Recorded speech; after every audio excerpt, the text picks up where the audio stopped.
Hi everyone, welcome back to my channel. కథ పేరు అగ్ని పరీక్ష, ఎపిసోడ్ 18. రచయిత డి కామేశ్వరి గారు. ఇక కథలోకి వెళ్తే, ఆ రోజు మధ్యాహ్నం 12 గంటల వేళ పూజ స్కూల్ ప్రిన్సిపల్ అర్చనకి ఫోన్ చేసింది. Madam, I want to talk to you something, ఒకసారి స్కూల్కి రాగలరా అని అడిగింది. Archana, what is the matter madam అని కాస్త ఆతురతగా అంది. Better you come here, we will discuss it అందావిడ. ఓకే అంది అర్చన. బాబుని పసిపిల్లకి అప్పగించి అరగంటలో ఆటో వేసుకుని స్కూల్కి వెళ్ళింది. పూజ ఏదన్నా చేసిందా? ఆవిడ కంప్లైంట్ చేయడానికి పిలిచిందా? ఉదయం స్కూల్ వేళకి ముందు ఏడుపుతో, ఎర్రబడ్డ కళ్ళతో, ఉబ్బిన మొహంతో బయటికి వచ్చి ఎవరితో మాట్లాడకుండా బాత్రూంలోకి వెళ్ళి స్నానం చేసి స్కూల్ డ్రెస్ వేసుకుని పుస్తకాల బ్యాగ్ పట్టుకొని వీధి తలుపు తీసుకుని బయటికి వెళ్ళబోతుంటే, ఎక్కడికి వెళ్తున్నావు? పాలు తాగి టిఫిన్ తినకుండా వెళ్తావేం అంది లంచ్ బాక్స్ ప్రిపేర్ చేస్తూ. నాకేం అక్కర్లేదు, పూజ విసురుగా తలుపు తీస్తూ అంది. అర్చన చటుక్కున ముందుకు వచ్చి గడియ మీద చేయి వేసి కూతురు వంక తీక్షణంగా చూసింది. చూడు పూజ, అనవసరంగా సీన్ క్రియేట్ చేయకు. రాజేష్ విసుక్కుంటున్నాడు నీ ధోరణికి. నిన్న రాత్రి కూడా భోజనం చేయలేదు, తిని వెళ్ళు అంది గొంతు తగ్గించి. నాకు ఆకలిగా లేదు. గడియ మీద నుంచి తల్లి చేయి లాగుతూ కోపంగా చూసింది. తినకుండా స్కూల్కి వెళ్ళడానికి వీల్లేదు, స్కూల్ మానేయ్. అర్చన ఇంకా పంతంగా అంది. ఈ గొడవకి రాజేష్ గదిలోంచి బయటకి వచ్చిన సంగతి ఒక్క చూపులో గ్రహించి పూజ గంభీరంగా పిలిచాడు. టిఫిన్ తిని వెళ్ళు అన్నాడు. పూజ చూసింది తప్ప కదలలేదు. చూడు పూజ, ఈ ఇంట్లో ఉన్నంతకాలం సరిగ్గా ప్రవర్తించు. ఈ ఇంట్లో దెబ్బలాటలు, పస్తులు పడుకోవడాలు, ఏడుపులు నాకిష్టం లేదు. Now you finish your breakfast, కాస్త గొంతుతో కరుకుదన్నం తెచ్చుకొని గంభీరంగా అన్నాడు. అప్పటి వరకు రాజేష్ ఏ విషయంలోనూ అలా మాట్లాడలేదేమో. పూజ మనసులో కాస్త జంకింది. తల్లి వంక ఉక్రోషంగా చూసి బ్యాగ్ కింద పడేసి విసురుగా డైనింగ్ టేబుల్ దగ్గరికెళ్ళి నోట్లో కూరుకున్నట్లే 3 ఇడ్లీలు గటుక్కున మింగి పాలు గటగటా త్రాగి విసురుగా చప్పుడయ్యేటట్టు గ్లాస్ పెట్టేసి అంత విసురుగానే బ్యాగ్ అందుకొని బయటికి వెళ్ళిపోయింది. అంతవరకు నిల్చొని చూసిన రాజేష్ గదిలోకి వెళ్ళాడు. అర్చన నిట్టూర్చి వంటింట్లోకి వెళ్ళింది. ఆ రోజు రాజేష్ మొహం చూస్తే ఆమెకే జింకు కలిగింది. రాజేష్ లాంటి వాడికే కోపం వస్తుందంటే ఇంట్లో ఈ పరిస్థితులు అతన్ని ఎంత చిరాకులో పడేస్తున్నాయో గ్రహించి, ఈ పిల్లతో ఎలా భగవంతుడా, నేనేం చెయ్యను అనుకుంది మనసులో ఆవేదనగా. ఇప్పుడు స్కూల్లో ప్రిన్సిపల్ పిలుపు విన్నాక అక్కడికి వెళ్ళి ఏం చేసిందో ఏమో అనుకుంది. ప్రిన్సిపల్ దగ్గరికే వెళ్ళి తన ఇంటి పేరు మార్చమని అడిగేటంత ధైర్యం చేసిందా? ఇది ఏమన్నా చేస్తుంది, అందుకు తగ్గిందే అనుకుంది. ప్రిన్సిపల్ గదిలోకి వెళ్ళి విష్ చేసింది Archana. Come on Mrs Rajesh, please be seated అందావిడ. పూజ సీటు కోసం అప్లై చేస్తున్నప్పుడు ఆమె రిటైర్ అయిపోయాక ఆ స్థానంలో ఇప్పుడు వచ్చిన ఊర్మిళారావు మంచి స్మార్ట్ లేడీ. అందచందాలతో పాటు డిగ్నిటీ కూడా ఉండి గౌరవం ఇవ్వాలనిపిస్తుంది ఆమెను చూస్తే. భర్త ఐఏఎస్ అధికారి, మంచి కుటుంబంలో నుంచి వచ్చినావిడ. చదువుతో పాటు సంస్కారం ఉన్న మనిషి. చూడండి మిసెస్ అర్చన, ఈరోజు మీ డాటర్ పూజ నాకొక అప్లికేషన్ ఇచ్చింది అంటూ ఓ కాగితం ముందుకు జరిపింది. పూజ హ్యాండ్ రైటింగ్లో విడివిడిగా చిన్నపిల్ల అక్షరాలతో ఉన్న ఒక అప్లికేషన్. అందులో ప్రిన్సిపల్ని అభ్యర్థిస్తూ తన ఇంటి పేరు జీ అని, కే కాదని, అది ఆ విధంగా మార్చవలసిందని పెట్టుకున్న అప్లికేషన్ చదివి ఆశ్చర్యపోయింది అర్చన. ఇంత చిన్న పిల్లకి ఈ విధంగా ప్రిన్సిపాల్కి అప్లికేషన్ పెట్టాలని ఎలా తెలిసింది?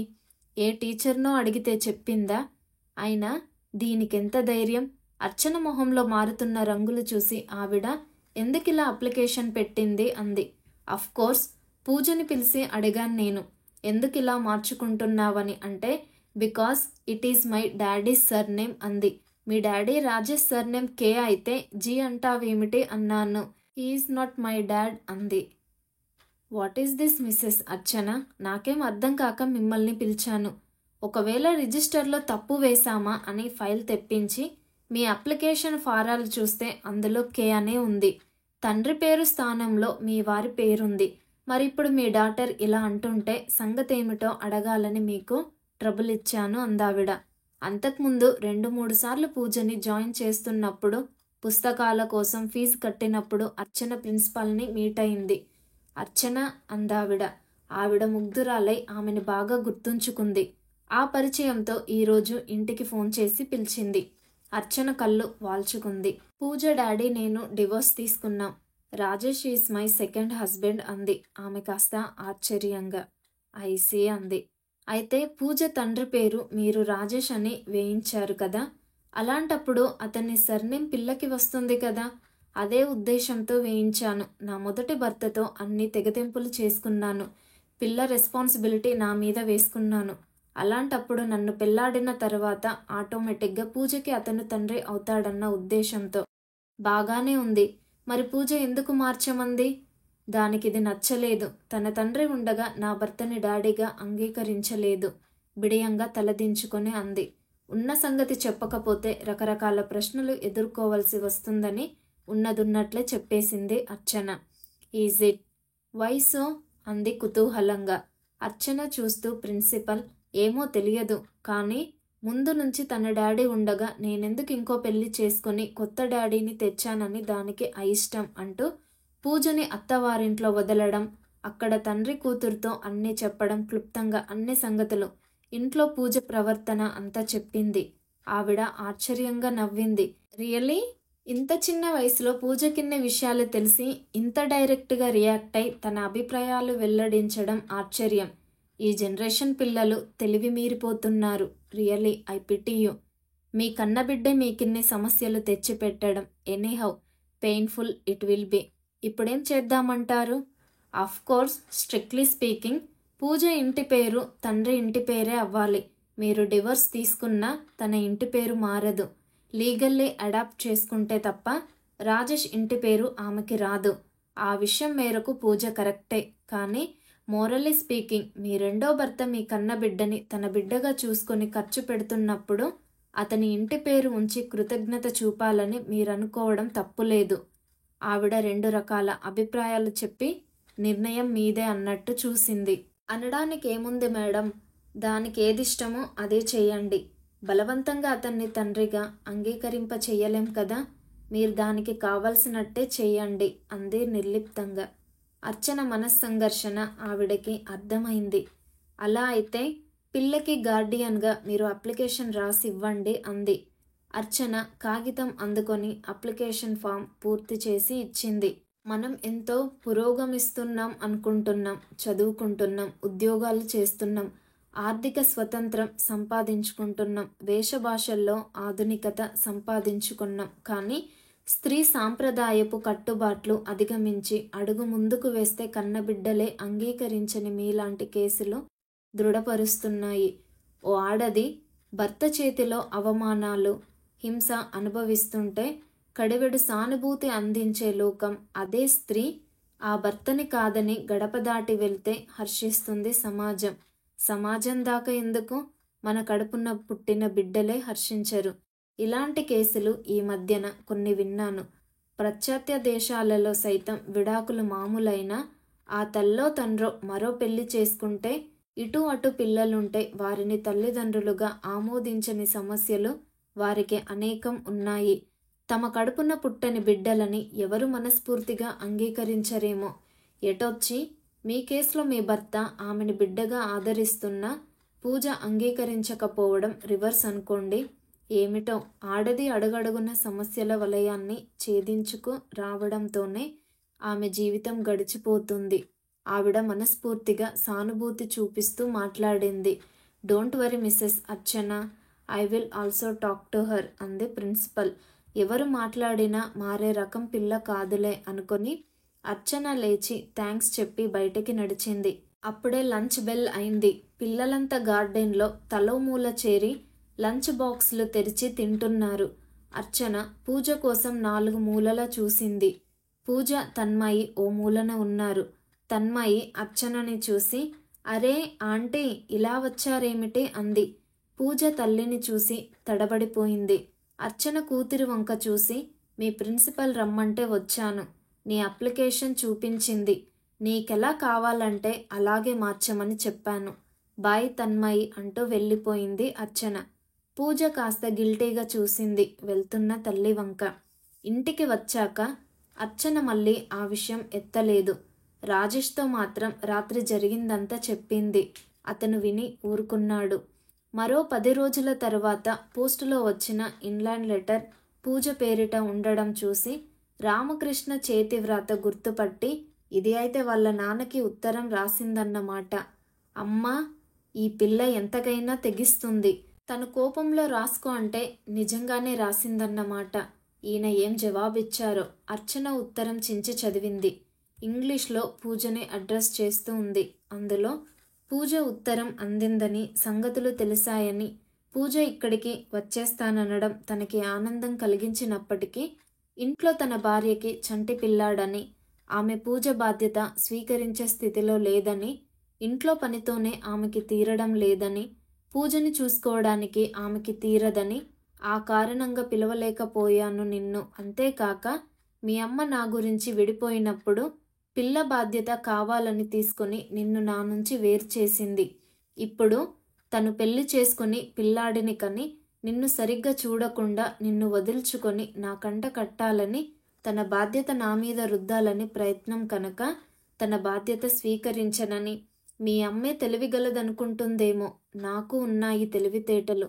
తనకి మరో భర్త పిల్లాడు ఉంటే నాకు మరో భార్య పిల్లాడు కావాలని నిన్ను నా నుంచి తీసుకెళ్ళిపోయినా ఆమెదే నీ బాధ్యత అంటూ చిన్నపిల్లకి అర్థమయ్యే భాషలో విపులంగా విడివిడిగా రాశాడు. ఆఖర్న నీవెప్పుడన్నా సెలవులకి ఓ వారం 10 రోజులు వచ్చి గడపదలుచుకుంటే యు ఆర్ మోస్ట్ వెల్కమ్ అని ఉదారంగా చేర్చాడు. ఆ ఉత్తరం చూసి అర్చనకి బాధ, సంతోషం రెండూ కలిగాయి. ఈ ఉత్తరం తను రాయించి పూజ బాధ్యత అతని మీద నెట్టాలన్న ఆలోచన తనకి ఉందన్న అతని ఆరోపణకు కాస్త బాధ అనిపించినా తేలిగ్గా దులిపేసుకుంది. అతనేమనుకుంటే తనకేం, కానీ ఈ ఉత్తరం చదివాకన్నా పూజకి బుద్ధి వచ్చి దారికి వస్తే అంతకంటే ఆనందం ఏముంది? దాని పొగరు ఈ ఉత్తరంతోనన్నా అణుగుతుందేమో. మహా డాడీ డాడీ అంటూ ఎగిరేది కదా. ఇప్పుడు డాడీ తనని ఏ పరిస్థితిలోనూ స్వీకరించడని, కనీసం ప్రయత్నం కూడా చెయ్యకుండా నిష్కర్షంగా కుదరదని రాశాక అది చూసైనా ఈ పిల్ల బుద్ధి తెచ్చుకుంటుందేమో, దీనికి కావాల్సిందే ఇలా అనుకొని సంతోషించింది అర్చన. సాయంత్రం పూజ స్కూల్ నుంచి వచ్చాక పాలు టిఫిన్ అయ్యాక లోపల నుంచి ఉత్తరం తీసుకొచ్చి ఇదిగో మీ డాడీ నీ ఉత్తరానికి జవాబు రాశారు అంటూ అందించింది. పూజ ఒకసారి తల్లి మొహం చూసి ఆరాటంగా ఉత్తరం చదవడం ఆరంభించింది. అర్చన అక్కడే కూర్చొని బట్టలకి బటన్స్ కొడుతూ పూజ మొహంలో మారే రంగులు గమనించసాగింది. ఉత్తరం చదవగానే పూజ మొహం మాడిపోయింది. తల్లి వంక చూసింది. అర్చన మొహంలో కనీ కనబడని నవ్వు చూడగానే ఉక్రోషంగా నా ఉత్తరం నీవెందుకు చించి చదివావు అని ఎగిరింది. తండ్రి అలా రాసిన దానికంటే తల్లి అది చదవడం, హాస్యంగా నవ్వడం అవమానమనిపించింది. నీవు నాకు కూతురువని, ఆ రాసింది మీ నాన్న అని చదివాను. ఏం, ఇప్పటికైనా అర్థమైందా మీ డాడీ సంగతి? నీ రెస్పాన్సిబిలిటీ తీసుకోవడం ఇష్టం లేదని ఖచ్చితంగా చెప్పారు. ఇప్పటికైనా ఎవరెలాంటి వారో అర్థమవుతుందా? అర్చన హేళనగా అంది. అంతా నీ వల్లే అయింది. ఇప్పుడు డాడీతో దెబ్బలాడి నన్ను తీసుకొచ్చావు. అందుకే డాడీ నా రెస్పాన్సిబిలిటీ తీసుకోనంటున్నారు. నీదే తప్పు. రాజేష్ అంకుల్ని పెళ్లాడి నన్ను పంపించేస్తానంటే డాడీ ఎందుకు ఒప్పుకుంటారు?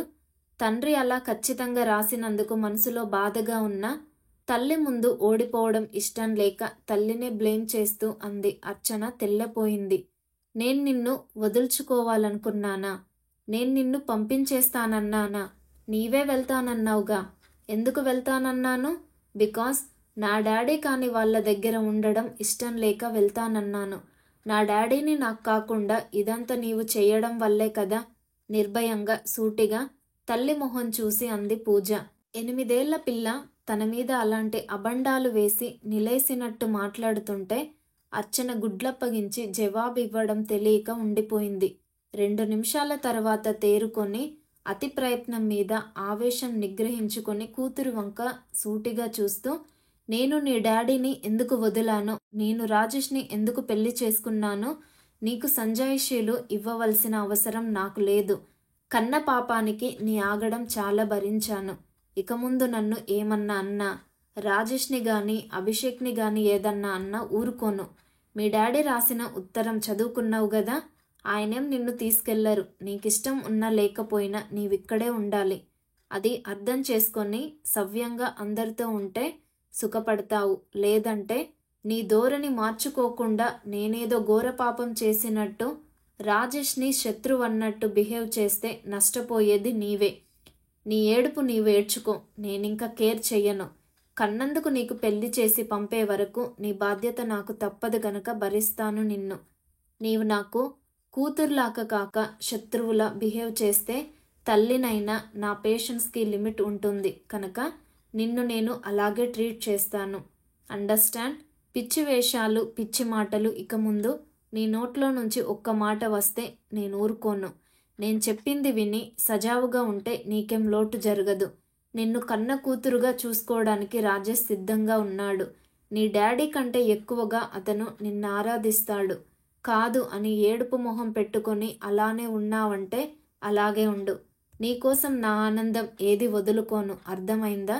ఇవన్నీ చిన్నపిల్లతో అనాల్సిన మాటలు కావు, కానీ నీవు చిన్నపిల్లలా ప్రవర్తించడం లేదు కనుక అనాల్సి వచ్చింది.